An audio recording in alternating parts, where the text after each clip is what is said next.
यदा संहरते चायं कूर्मोऽग्निः सर्वशः इंद्रियाणीन्द्रियार्थेभ्यस्तस्य प्रज्ञा प्रतिष्ठिता।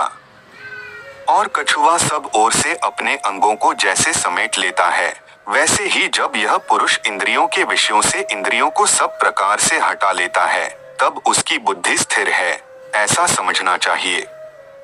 विषया विनिवर्तन्ते निराहारस्य देहिनः रसवर्ज रसोप्यस्य परं दृष्ट्वा निवर्तते। इंद्रियों द्वारा विषयों को ग्रहण न करने वाले पुरुष के भी केवल विषय तो निवृत्त हो जाते हैं, परंतु उनमें रहने वाली आसक्ति निवृत्त नहीं होती।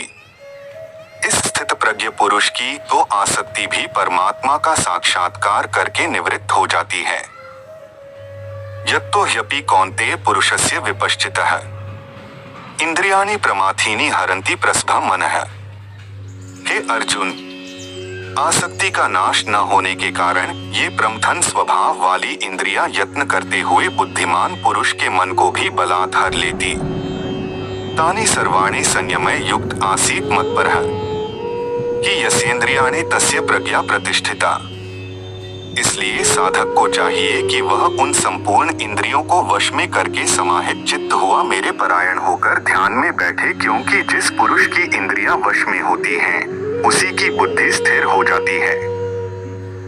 ध्यायतो विषयान् पुंसः संगस्तेषु उपजायते संगात् संजायते कामः कामात् क्रोधोऽभिजायते। विषयों का चिंतन करने वाले पुरुष की उन विषयों में आसक्ति हो जाती है, आसक्ति से उन विषयों की कामना उत्पन्न होती है और कामना में विघ्न पड़ने से क्रोध उत्पन्न होता है। क्रोधात् भवति सम्मोहः सम्मोहात् स्मृति विभ्रमः स्मृतिभ्रंशात् बुद्धिनाशो बुद्धिनाशात् प्रणश्यति। क्रोध से अत्यंत मूढ़ भाव उत्पन्न हो जाता है, मूढ़ भाव से स्मृति में भ्रम हो जाता है, स्मृति में भ्रम हो जाने से बुद्धि अर्थात ज्ञान शक्ति का नाश हो जाता है और बुद्धि का नाश हो जाने से यह पुरुष अपनी स्थिति से गिर जाता है। रागद्वेष वियुक्तस्तु विषयानिन्द्रियश्चरन् आत्मवशैर्विधेयात्मा प्रसादमधिगच्छति। परंतु अपने अधीन किए हुए अंतःकरण वाला साधक अपने वश में की हुई राग द्वेष रहित इंद्रियों द्वारा विषयों में विचरण करता हुआ अंतःकरण की प्रसन्नता को प्राप्त होता है। प्रसादे सर्वदु अखाना हानिरस्य उपजायते प्रसन्नचेतसो ह्याशु बुद्धिः पर्यवतिष्ठते।